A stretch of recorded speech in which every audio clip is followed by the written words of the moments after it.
Hi, folks. Chris Voss here from the ChrisVossShow.com, the ChrisVossShow.com. Hey, we're coming with another great podcast. We certainly appreciate you tuning in. Thanks for being here. Be sure to please refer their friends, neighbors, relatives, everyone to the show. Tell them, hey, have you subscribed to the Chris Voss Show? It's something you go on iTunes or other places to subscribe to, and it's there's a rumor that it might be the fountain of youth, that it will make you younger, better looking, or at least improve the quality of your skin. I can't fully confirm that because the lawyers won't let me, but I mean, do you want to take the risk? I mean, seriously, think about it. Why risk it? Speaking of risk, we have a great author on the show that risk is in their title. So see what I did there subconsciously, not even paying attention to what I was doing, but I did it. Anyway, these are the funny, stupid stuff we do at the show to make it interesting. But go to youtube.com/Chris Voss. That's not the funny part. Hit that subscribe button, bell notifications, so you get all the notifications of everything we do. Go to goodreads.com/Chris Voss. See what we're up to over there. Also, go to all the groups we have on Facebook, LinkedIn, Twitter, Instagram, TikTok, all those places them kids are at. Those darned kids on my lawn. We go over there and post all this stuff. You can see some of the fun things we do over there. Anyway, guys, today we have an amazing guest on this show. She has written the book, You Are What You Risk. See, risk was in the title there. The New Art and Science of Navigating an Uncertain World. Today, she's on the show. Welcome to the show, Michele Wucker. Is that correct? Wucker, yes. Wucker. I should have asked that before the show. That's going to end up on the cutting room floor. Michele Wucker. So things that end up in edit. Making a note there for me. So Michele, welcome to the show. Congratulations on the book. Just came out April 6, 2021. So this is hot off the presses. Give us your plug so people can find you on the interwebs. Thanks. Well, you can find my website at thegrayrhino.com or Wucker.com, WUCKER.com. I'm also on Twitter at Wucker. The great thing about having a lousy last name is it's really easy to remember. There you go.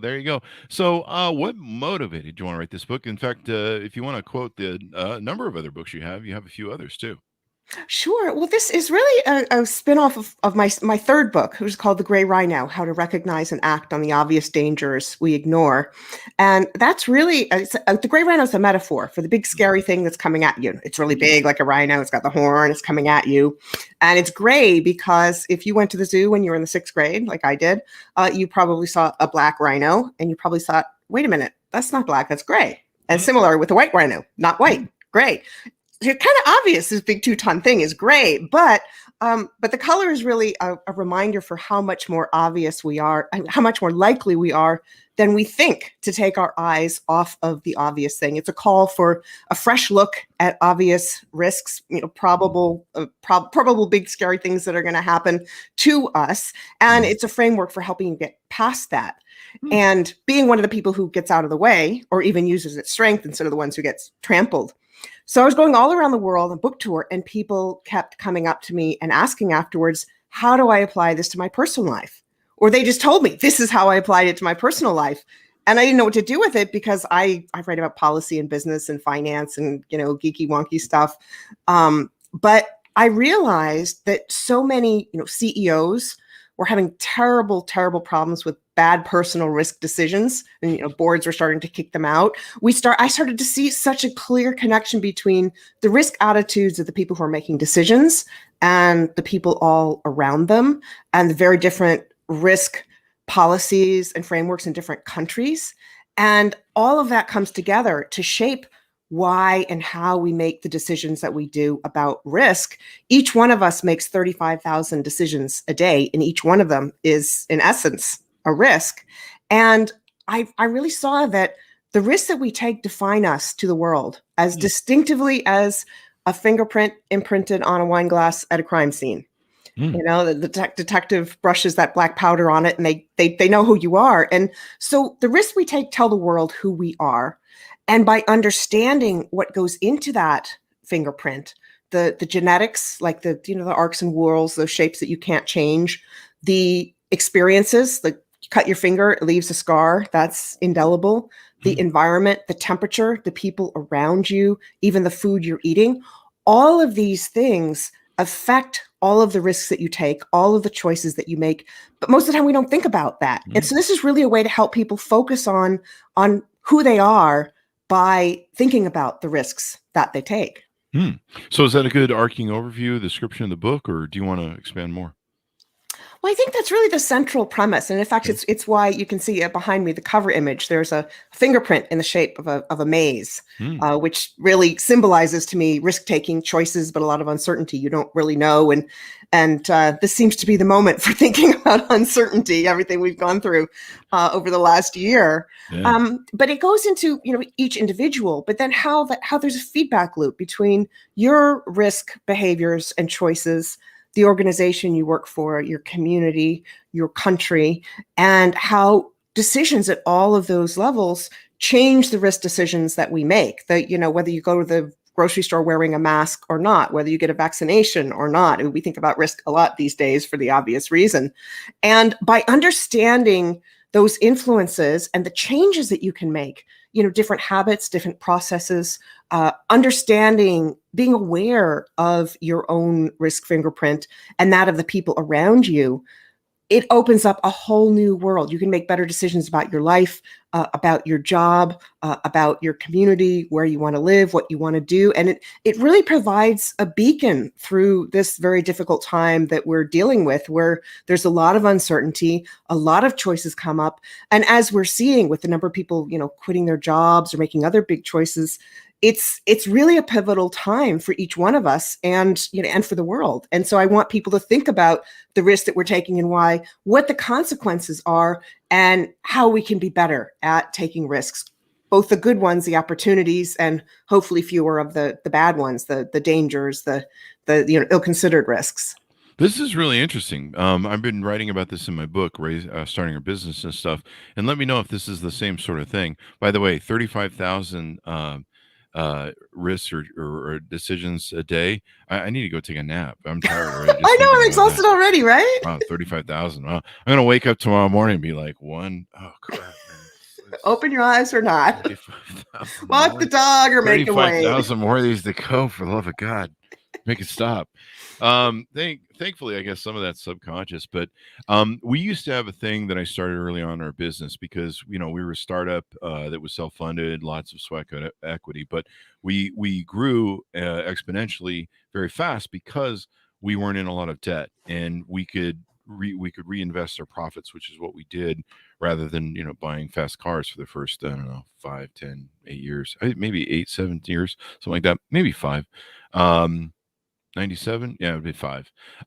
So one of the things we do is we'd have to make technical expensive investments in our business, and for a long time we just had cheap printers and cheap copiers, little ones, but we were a mortgage business, and we were getting that point where we're getting a lot of mortgages, and there's a lot of paperwork, and there's a lot of copies. You have to make 3 copies of each one for yourself, 2 for the lender, and the lender sends 1 off to, I guess, the portfolio.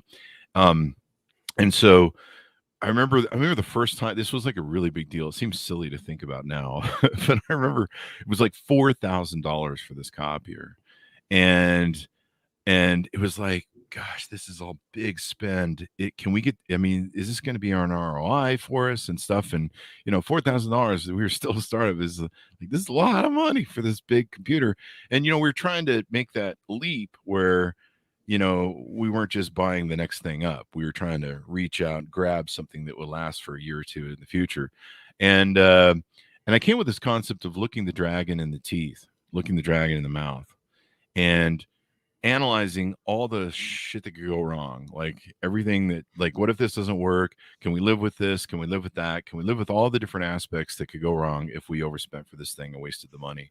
And by doing that, I use that model through the rest of my business and my CEO toolbox, looking the dragon in the teeth. And that's what we'd always do. I'd bring up, let's look at the dragon in the teeth. What do we got here? Give me a list of things that are stupid about this idea, and whatever. So is that a bit like what you've done with the Rhino, where you're looking at the hazard, or is it not?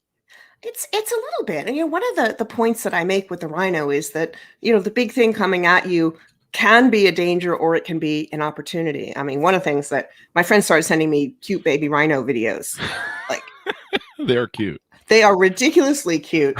And so, they're, even with the rhinos themselves in Africa, I mean, obviously they, at one point were dangerous to, to villages and things if they came through and trampled it. But on the other hand, like they create a lot of tourism revenue, and having gone on safari to research for my book completely legitimately, I was just amazed. I mean, just like the power of being around these animals is incredible. Then I started feeling a little bit guilty about describing them as the scary thing, because we're actually more dangerous to rhinos than they are to us. But I think it really makes makes a lot of sense on the small day-to-day things or the bigger things. What's the thing that's coming at me? And of course, when you're making an investment, it's also, what if I don't invest? The thing coming at me is like all the energy that I'm wasting because I haven't made the investment that I need. But looking at the dragon in the teeth is a really great image too. And to me, that seems like, like risk awareness. Mm-hmm. People are different. There are some people who just, they don't want to hear it. They don't like the solution. They just don't like thinking about risk at all. And they're like, la, la, la, la, la. Don't talk to me about it. Same as people who don't pay attention to gray rhinos, but people who are aware of the risks, the things that could be wrong, and who are aware of what they're willing to lose or what not. That choice sometimes really says who you are. That I'm willing to let this thing go, but not that. I mean, I'm willing to let my career go, but not my health. Because if I let my health go, then my career is shot to hell anyway. So that ability to really face up to some of the risks, look at what could go wrong or not, and analyze it, is such a powerful tool. And risk, a lot of people think of it as here's the risk, we're going to compare this risk or that risk, and here are the probabilities. But it's actually not a set in stone sort of thing. That the very act of looking at the dragon's teeth, being aware of what might happen, thinking about it, coming up with a plan, actually reduces the risk. First of all, that the thing might happen, that the tooth might come at you, or if it does, that you'll get gored. I mean, it gives you a way to reduce the risk when you've got a plan. If something bad happens, if you stick to that plan and change it, of course, as you need, but if you have an idea of what you might do, just like a firefighter, going into fire, they've practiced all the things that they might possibly mm-hmm. do, that actually reduces the risk itself. So by being aware of the risks around you, of how you respond, of the things that you can do to reduce those risks, whether it's having a rainy day fund or having the right advisors around you, mm-hmm. or tracking what's going on, those actually reduce the risks in front of you. So by paying more attention to a risk, by being more sensitive to it, you're not just a scaredy cat. You're actually doing something really sensible. Yeah, I'm going to have to ask my military friend. I think there's a military term for it, but the Pentagon or the military will do the same sort of thing. They'll map out, okay, if we make this decision, what are the elements of risk? What are the variations of things that can happen, and how do we address those if needed, or are they something to pull back the decision from? And to me, that just makes more sense, because like what you just said, you can, if those teeth do come up, or the rhino and whatever comes at you, you can go, okay, we planned for this, we know what to do, and we can take a little bit of the hit, we can take a little bit of the bite. And I honestly, within I think 2 months of buying that thing, it paid for itself, and we needed actually to buy a second one. We were growing so fast, and that became the next problem. But I mean, when you have businesses or you're making personal life decisions, that's sometimes some are big and scary. Should I buy the mortgage with the big house? Oh, that's a big decision. Should I buy the expensive car? Should I have kids? Should I get married? Should I get divorced? These are things where hopefully people put some thought into them and analyze the risk factors and stuff. So it's great you talk about this in the book. There's the beginning of the book, or the beginning, at least on Amazon, talks about what drives a 64-year-old woman to hurl herself over Niagara Falls in a barrel. If you want to tell us more about that, isn't it connected to how bad the dating world is today? You have a point. But of course, online dating hadn't started yet, so that the risks were lower than they are now. She probably got on Tinder and went, hell with this, I'm going over.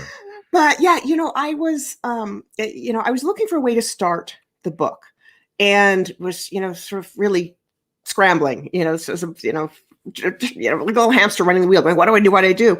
So I went to a dinner party. It was a Christmas dinner party.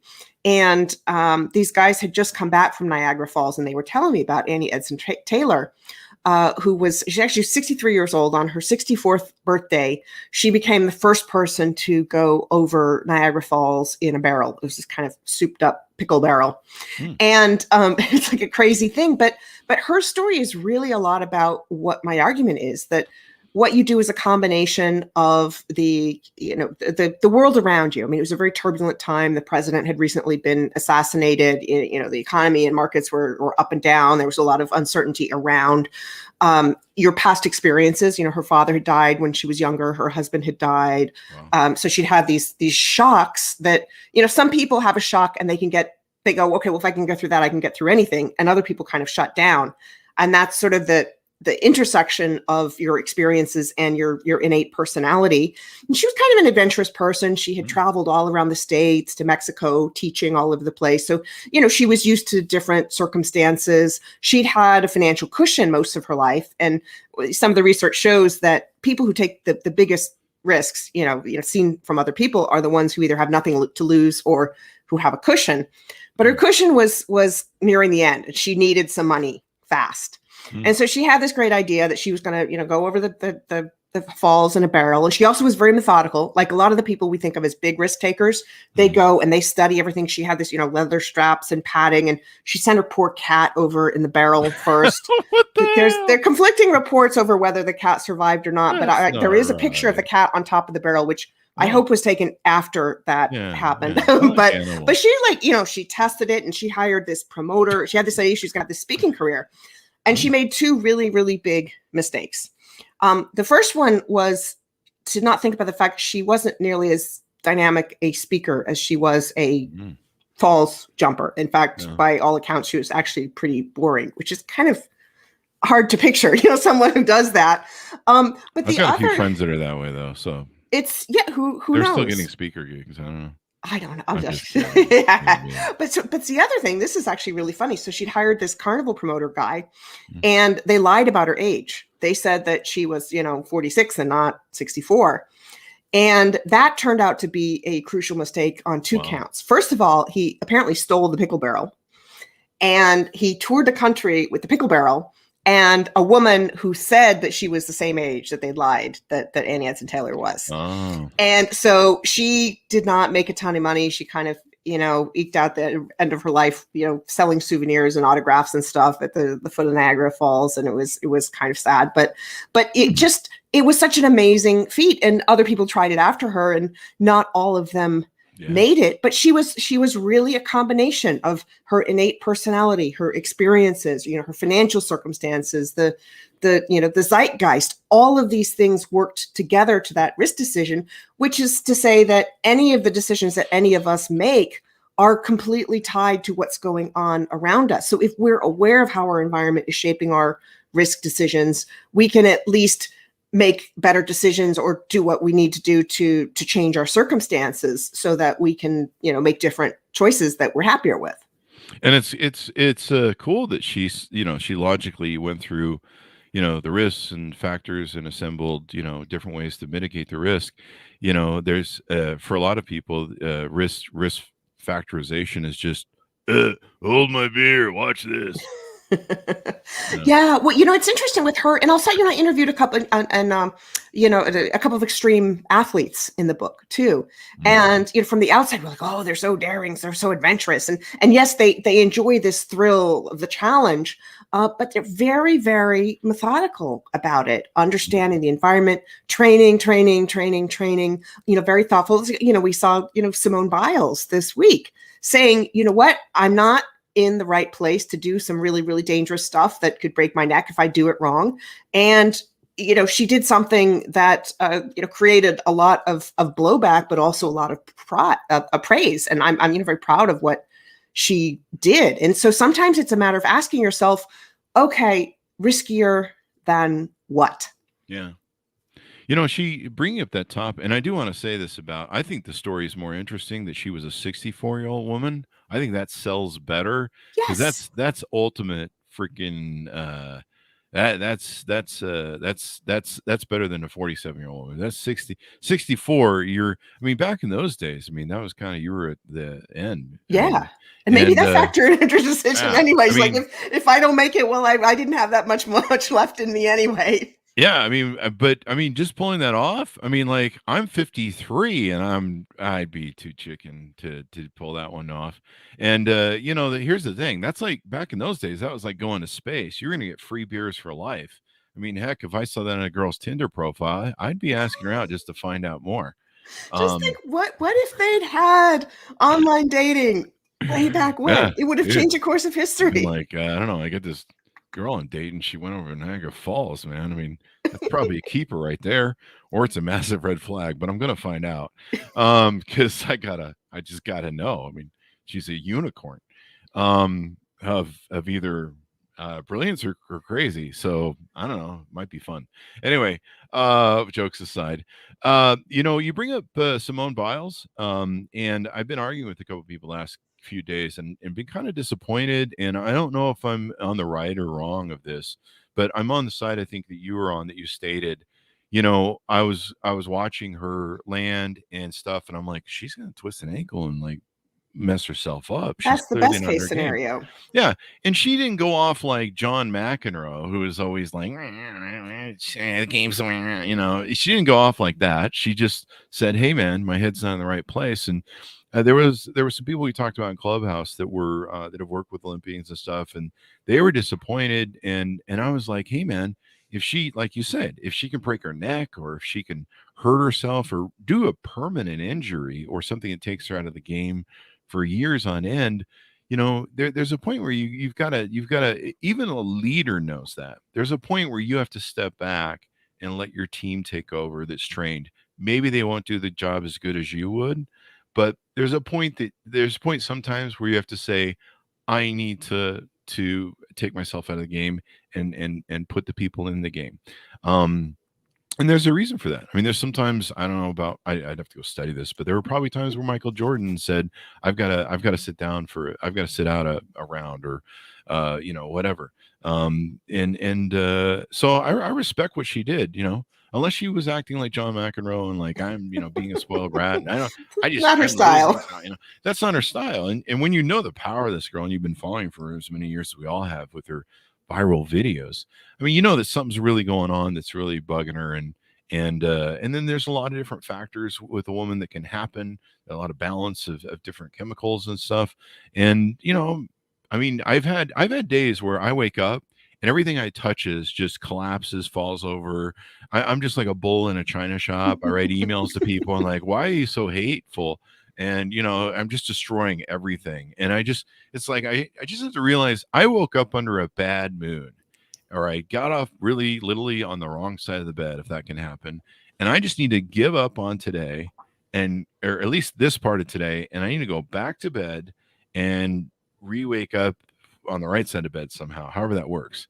And there's just some days you have like that, where you're just like, it doesn't matter how good you are. You're just whiffing every ball that's coming across the plate, and you just have to step back and go, what's going on? It's such a smart strategy. And actually, I got a whole chapter on the neurobiology of risk choices. And it's such a great risk strategy. I mean, if you have to make a choice, pay attention to your environment. There's some research showing that if it's colder in the room, people are likely to take bigger risks than if it's warmer. If you eat spicy food, you're going to be more comfortable with risks for a few hours afterwards. Okay. And like whether or not you like spicy food or not. And it actually gets into a lot of really interesting things. There's stereotypes about people who like spicy food, and there's actually probably something to that. But I also spoke with a trading coach, who talks about using biofeedback to, look at stress indicators and, heart rate variability and also those things. And if you're feeling physically stressed and you're, for example, a trader, put the mouse down, shut off the screen, go take a walk, do what you need to do to be physically in the state that you need to be to make good decisions. And that's just, it's so important. I mean, and frankly, a lot of people, when they're stressed, if like their trades are going wrong, they're going to pile on more and more and more bad risk decisions unless they know that about themselves. Hey, put yourself in a good position. There's someone else I talked to about, he's like, what's the, the color of the room, the lighting, the mood, the environment.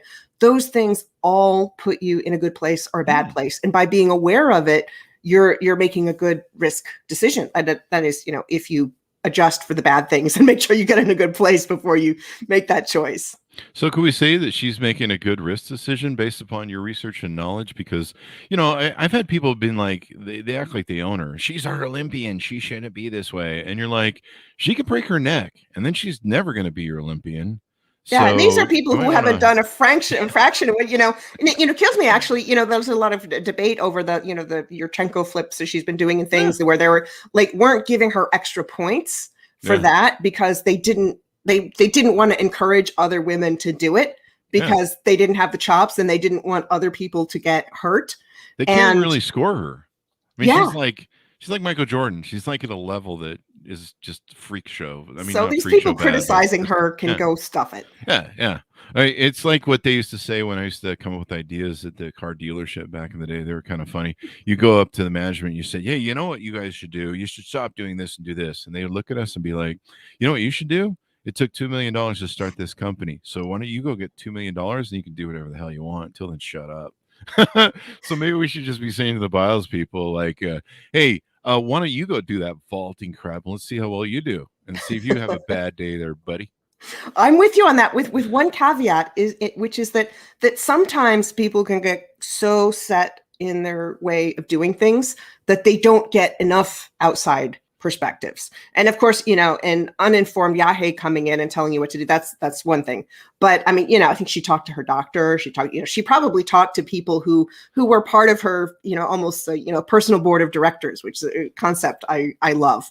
But it's also important, if you're a tight knit group and you all kind of do things the same way and you learned each other rhythms and you've done things, then it actually is really important and a good risk mitigation strategy to bring in someone with an outside perspective that you trust to say, "Hey, have you thought about doing it this way? You're making $1 million this way, but you could make $2 million a year if you did it that way." It help you to see an opportunity or to see a threat or a risk that you're missing. So it's very important. And startups, I think there's a chapter interviewed actually throughout the book, a lot of interviews with entrepreneurs. And there are a lot of stereotypes about entrepreneurs as, they're big risk takers. But you look at the research on it and it shows that they actually perceive the risks as being very different from other people. And so you have there's the risk perception and then there's the actual risk, the risk appetite.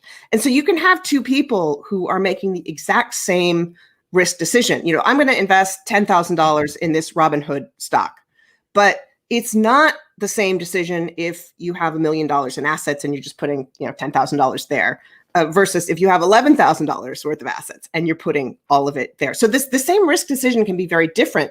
And another factor that shapes how risky something is in this bigger picture defining risk is how much information you have. And, you've done, entrepreneurs do their homework. Yeah.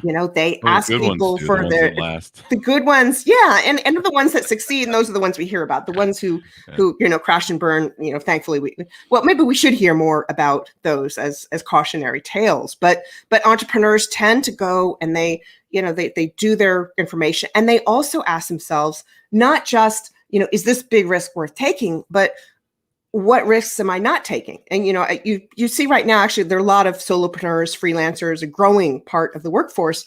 And the surveys of those people say they're like, I want to have diverse income streams. I want to have control over it. I don't want to be subject to the whims of a bunch of control freaks who can't make up their mind, who are above me and who, I have a good relationship with my boss and then they go to another job and the person who comes in is a nightmare. And, so a lot of the solopreneurs and, small business owners are doing what they're doing because they actually see that as less risky than the jobs that certainly when I was growing up, people thought were less risky, quote unquote, which is working for a big corporation and having a good, pension and insurance and a company car and all of that. Yeah, I love what you've put down there because I can attest that it's true. One of my stories is I studied a lot of entrepreneurs because we started buying out, giving out loans, and buying out white knighting businesses and companies, and so it got me intimately knowing how other entrepreneurs work that were failing. 99% of what entrepreneurs fail in the first 2 years, and so most of the businesses that needed money and that we were trying to buy out were entrepreneurs who had never risked getting out of their original model. They had a model when they started their business. Sometimes it worked initially, and then it changed. The environment changed. The business, whatever. There was some sort of change that took place. The model stopped working, and they couldn't, or they just start with the model and they had a pile of money and they just burned through it. and so what I found was 9 times out of 10, the entrepreneurs who were failing, heading to bankruptcy court, which ultimately did go to bankruptcy, they would grab onto that model and they would ride that sucker right into the ground, and they would never switch. But for me, I'm always changing, switching, taking risks. Like you say, successful entrepreneurs, we take risks, but we take calculated risks. We know what's going on. We've looked the dragon in the mouth, and so what was interesting was, like I said, those guys wouldn't take the risk to switch their models like you talk about. They wouldn't risk it. They'd just be like, this is the way it has to be. This is the way we've always done it. And then they would be in bankruptcy court. That's true. That's the most dangerous phrase ever, is the way we've always done it. And, it's interesting that, the subtitles about, the new art and science of navigating an uncertain world, and the relationship between risk and uncertainty is so powerful. And these guys wouldn't make changes. They're, of course, taking a big risk by not making changes. And I think that they were afraid to take the risk of trying something new because they were afraid of the uncertainty that came with it. Mm-hmm. And part of being an entrepreneur, being the boss, is that you've got a certain amount of control. Mm-hmm. And control is good up to a certain point. But at some point, you need to know when letting go of some of the control, like Simone Biles, again, is the better strategy. And, what's interesting is that in the sort of classical economics, risk and uncertainty are two very different things. This idea of risk as defined by Frank Knight is that it's an uncertainty that you can quantify, which is a bit of an oxymoron, given that and uncertainty is defined as something you can't quantify. But, you have actuarial tables. You could say, a 78-year-old man who smokes is, 60% likely to live X number of years. And there are some things, or like, weather maps, or there are some things that you can estimate the probability within a reasonable set of parameters. There are other things like, say, credit ratings on subprime mortgages, that those investment grade ratings that didn't work out so well. So, I think that sometimes we'll assign these probabilities wanting to be certain, and we forget that those probabilities are not as certain as we like. And that brings risk a lot closer to uncertainty. And in daily life, a lot of times, if you talk to someone about risk taking, the subtext is really that it's about uncertainty. It's about, allowing yourself to enter into a more uncertain place. And the question, this comes back to control, is, if you are choosing to go into uncertainty with a clear path through it, or if it just kind of happens to you. The last year and a half, for example, we've had a lot of uncertainty that most people have felt very little control over. And I think a lot of people's responses have not necessarily been to the calculated risk of, getting COVID or dying from it, but rather how much control they think they have, how effective the things that they do can be. And there's some research showing that people who heard messaging that here are simple things, easy things you can do every day by yourself that are effective in protecting you and your loved ones, those are the ones who are more likely to put on the mask and take the vaccine and do social distancing and all of those other things. And other people, even if they thought the risk of getting the virus and dying from it was much higher, if they weren't getting that messaging, or if they didn't somehow come to that conclusion on their own, are not going to do it. And frankly, for some people, the not wearing a mask is a way of saying, I'm in charge. I don't need no stinking virus. Even though it's not the best risk mitigation strategy, it's the best way of feeling in control. So understanding how you feel about control and information and uncertainty is a very, very important part of understanding your risk fingerprint. Plus, understanding that it's a feeling and not logic is important as well. I've been through periods of my life and my business where, as the captain of the ship, I mean, we'd be in the stormy seas, and I would be like, hey, we're melting down this model, we're burning the bridges, boats behind us, and we're going that away. And there's land ho there, but we can't see it. We don't know it's there. I have a model, I have a vision, and you take people in the reality distortion field, and your team looks at you and goes, "Holy crap!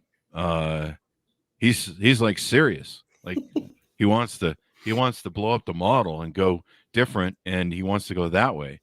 And it was only my record of being kind of this home run kid, or everything for the first 3 or 4 or 5 companies, I'd smack them out of the park and turn them profitable really quickly.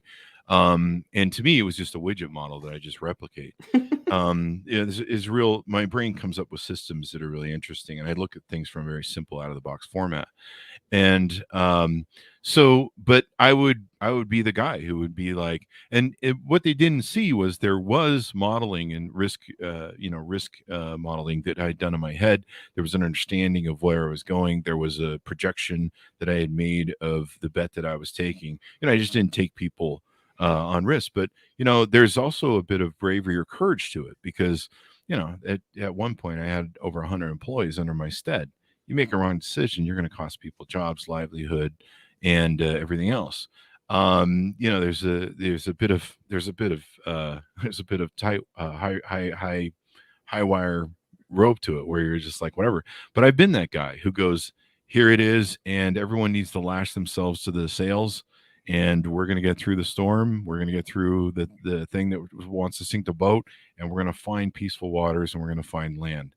And people just go, well, he's done this before. Lash yourselves to the sails. Let's go. But it's hard. It's hard as an entrepreneur, but I never had to file bankruptcy on my companies. And we usually bought companies that were coming out of bankruptcy or going into bankruptcy. So anyway, those are some of my thoughts. And just to, saying that's you've nailed it in your book. Well, thank you. I think, it's so much of this, is about, business and entrepreneurship, but it's also about, the future of work, whether you're going to take a traditional job or do something else. And I think the risk skills of the future really involve not just, whether take this risk or that risk, but to be comfortable with uncertainty, to know what the best environment is, whether you really want to work at one of those legacy firms where we've always done things that way, whether you're more comfortable with a startup. And there's no ideal answer. I think it's understanding who you are and what the best fit is for you. And if you're going to do something that's not quite the best fit, what else can you do in your life to make yourself more comfortable? And, I think what risk is really a portfolio of things across your life, your health, your relationships, your safety when you're doing fun things like, base jumping. Not me. You're never going to find that. But I'm an entrepreneur. I've made big investments in education. I've, done things like that. And, ethical risks. There's all sorts of risks in your life that if you go back and you look and say, okay, where am I comfortable taking more risks? And where is my behavior closer to my comfort level? And where could I be taking more good risks, pursuing more opportunities, thinking better, stretching farther, reaching out? What do I need to do in the other parts of my life to make me more comfortable going out on a limb where the potential upside is there, but also that, if I fail, that's going to be a pretty big fall too, but I know I can get through it. And so if you think about risk as this portfolio across different parts of your life, you can set up things that make you feel safer in some areas and not as much in others. Just like they tell you, just like your financial advisor tells you, some stocks, some bonds, some, a little bit this there, some alternative and wacky investments if you really want to do it, but make sure it's nothing more than you can afford. That's really important. What other aspects of your book have we touched on that we can tease out? Well, I think another part is really the policy environment. And I try to keep the policy part small because this book really is for everyone. It's not just for policy people like some of my older books, although they weren't just for policy people. They actually made things much more accessible. But it was really interesting. I was in Milwaukee. I was giving a talk, and there was a nurse in the audience who was talking about, at the time, there's a big debate over Obamacare, whether they were going to get rid of it or not. And she said that she was getting a lot of people coming in with stress and mental health problems because they were afraid they were going to lose their health care. And so it made it very hard to separate the sort of like bigger, I call it a risk umbrella, the policies that reduce certain kinds of risk, like, whether you can go bankrupt if you have a heart attack or things like that. And we've seen a lot of debate in the United States and around the world during COVID over that, the PPP loans and the stimulus checks. And, you saw conversations that were taboo earlier, all of a sudden just blown out of the water, like, printing money all over the place. And I think that's just the beginning of a much bigger conversation about what's the right risk umbrella, who provides it. I mean, for so long, so many of us have gotten healthcare from employers, which has been kind of a pain. I mean, changing jobs, waiting for 3 months for your healthcare to kick in. You look at all of the extra administrative costs of the middlemen. You've got the HR people at the company who goes to the insurance company, who goes to the medical facilities, and you look at a lot of the lost productivity from that. You think, what could we be doing differently with that? So I think, really considering differently, what's the best way to provide those sort of risk umbrellas to people so that they can be the most productive in their jobs. I mean, it's not good for anyone if someone is staying in a job that they hate because they need the healthcare. That's a big loser for everyone. And so I think it's worth having a conversation about what's a policy framework that, that voters can support, that political parties, that elected officials, that, agency people can support. What's the kind of set of policies that we can create that encourage good risk taking? Like, investing in education, it's the biggest risk people take early in their life. And, small businesses, which create lots of jobs, how do you encourage these small entrepreneurs, and how do you discourage the bad risks? Some of these, big systemic companies that make huge mistakes that taxpayers end up paying for. How do you tweak our policy world to change the risk and reward system so that we've got more creativity, we've got more productivity, we've got things working better, we've got fewer medical bankruptcies, fewer student loan bankruptcies, and so people are taking good risks and fewer bad risk, and protect other people from those. So that's a big wonky question. I'm not going to elaborate on too much, but I did want to throw it out there because I think it's something that we all need to think about these days. Definitely. And sadly, in politics, there's more money in creating division and creating separation of what the values are so that you can, get people to tribe up. And that's why our politics, I think, are so broken. I mean, the better model is the one that you suggested, that we, why can't we all get along? But sadly, there's no money in that, I guess, or something. Who knows? I mean, well, for the short term, there's no money in it. For the long term, investing in education, like you said, would be better. But why do stuff that makes sense? Like, really? So there's that. One thing you talk about in your book is, I think, the risk personality. Do I have that term correctly? Risk personality. Yeah. Give me a little bit about that before we go out.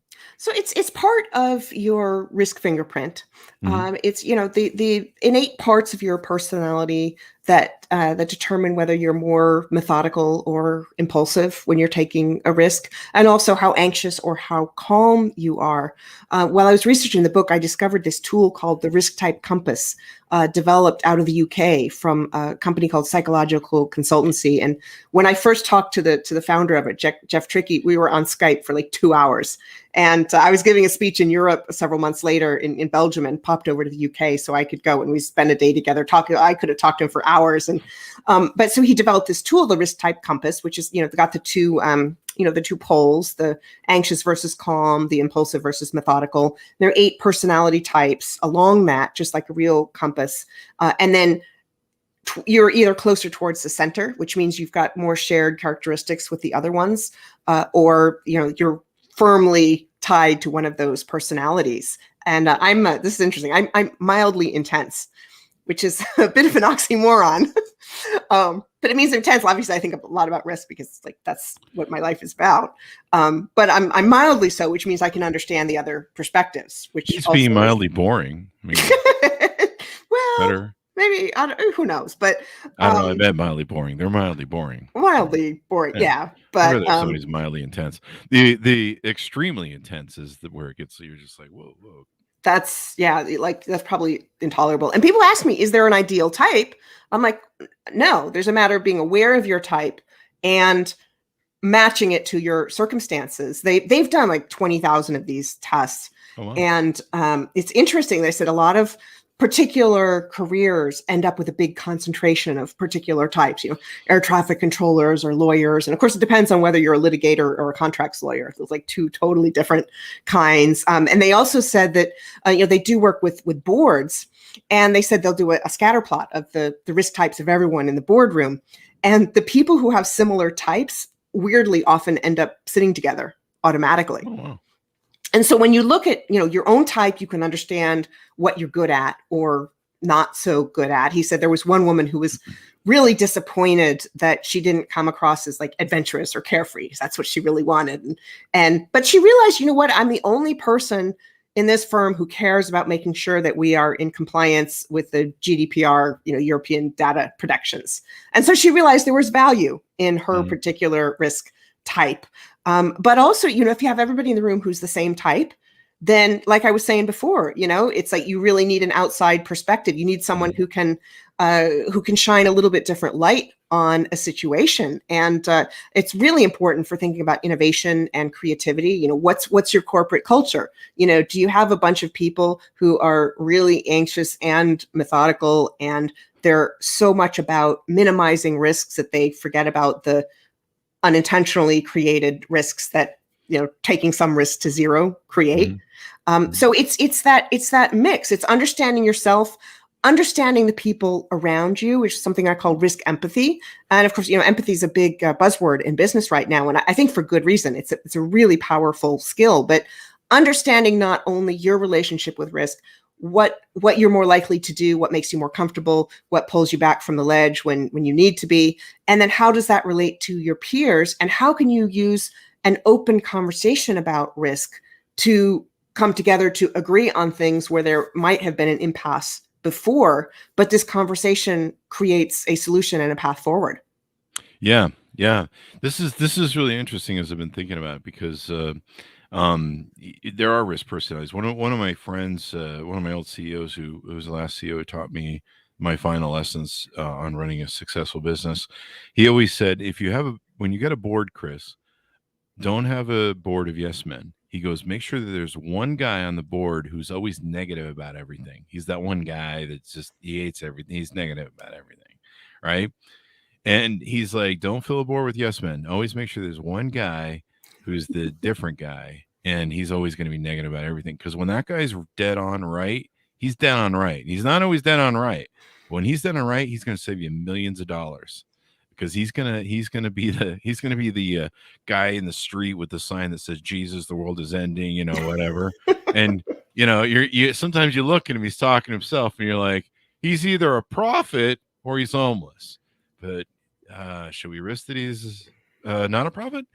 But it's one of those things. But yeah, surrounding yourself with yes men, having different people. But what's interesting is you described how I know as a man, a lot of us tribe up, and it's why a lot of people follow me.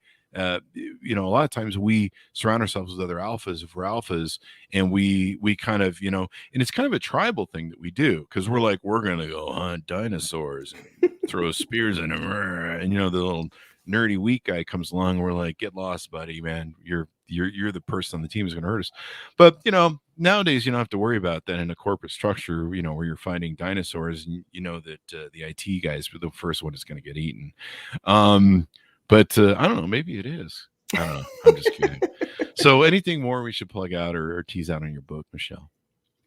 I think just want to, really go back to this sense of awareness of how important it is to understand that the risks you take tell the world who you are. They tell them about your purpose, your values, And having a good sense of your purpose and values yourself is what is going to give you the beacon forward through uncertain times. And so it's a hugely powerful tool for growth, for team organization, for marketing and talking to clients, for talking to investors and suppliers. If you have a supplier and you think that they're kind of cavalier about the risks they take with their products, like maybe you want to think about a different supplier. When you're marketing things internationally, here's another tidbit interesting, that people tend to think that things from other countries are less safe. And in many cases, are very, very different standards. But if you've got a lot of customers overseas, you want to really ramp up all of your safety standards and to make extra sure that you don't do anything wrong, because you're going to lose your overseas clients a lot faster if you don't think about that element of of their risk fingerprint. So it's hugely powerful. Once I started looking to this, I went, this is so crazy. This is such an essential part of our lives, of who we are, of the things that we do. And we don't look at things through a risk lens as much as we should. But once you start looking, it just opens up doors you didn't even know were closed.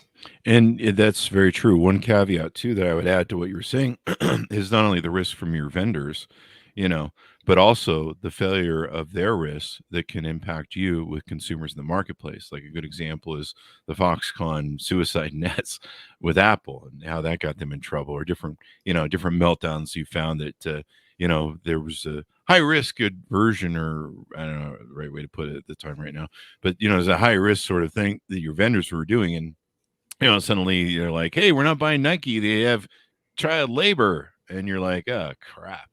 Yeah, reputational risks are very big right now, and even more so. One tweet can blow up your whole business. Me Too showed some reputational risk for some people too, as well. Yeah, absolutely. Yeah, one tweet can blow up your whole business. We've seen it a million times where somebody tweets something out and they're out of a job, and there it goes. But it's something everyone needs to think about. I mean, 35,000 risk decisions a day. I mean, wow, man, I need to go take a nap after this. I think I'm halfway. I think I'm going to start counting them. Am I at 17,000 yet? But understanding the little ones is actually really powerful for understanding the bigger risk decisions that you make. And obviously, as I said before, you make different decisions in different parts of your life. But if you see a forecast of 30% rain, do you take an umbrella or not? Yeah. And why? If you if you're eating triple bacon cheeseburgers for lunch all the time and your doctor is saying your blood work is a nightmare, how long do you take to do something with it? And then how does that translate into the business decisions that you make? There's a lot of research showing that, for example, when they did that leak of all the Ashley Madison, the cheating on your spouse website data. So some really smart researchers took that and they cross-referenced it with securities violations and things like that. Really? Huge correlation between like speeding, drunk driving, things like that.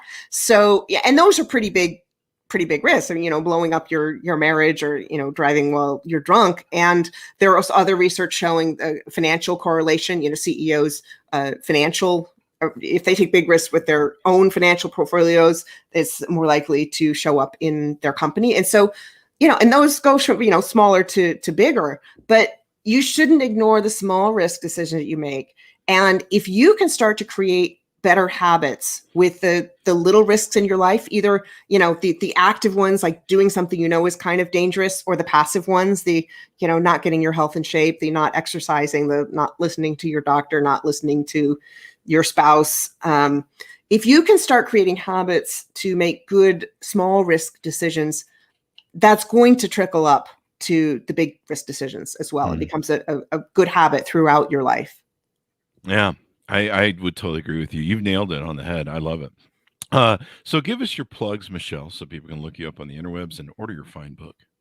Sure. So you can find me on thegrayrhino.com with an A. The E will get you there too, but A gets you there faster. My author site with my earlier books is Wucker.com, WUCKER.com. It's also my Twitter handle, WUCKER. I'm on LinkedIn. I have a column that sometimes is more regular than other times.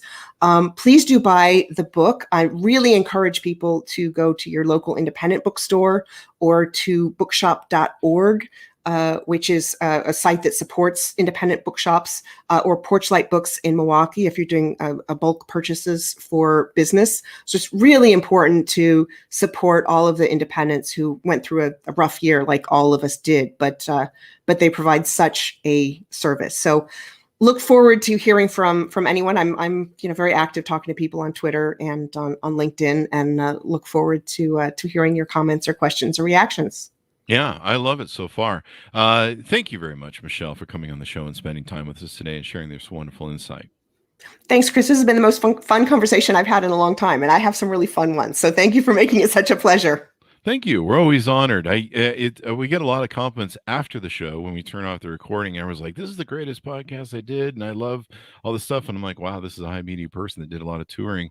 And so, thank you for the comments. We certainly appreciate them. It's funny. I watch a lot of people's videos before they come on the show for research, and so when they tell me that, I know I'm like, "Yeah, I know we did a great job," because I've seen the other videos of the poor hosts that interviewed you and put you through hell. But thank you very much. I certainly appreciate it. Thanks for sharing it with us on the show. To my audience, go order the book wherever fine bookstores are sold, but only go to the place where the fine books are sold, because that's where you'll find Michele's book. You Are What You Risk: The New Art and Science of Navigating an Uncertain World. Order the book up. I check up that the Gray Rhino book too. Wow, that sounds like an awesome book too. I love the thing. It was a #1 international bestseller, I guess. So pretty awesome.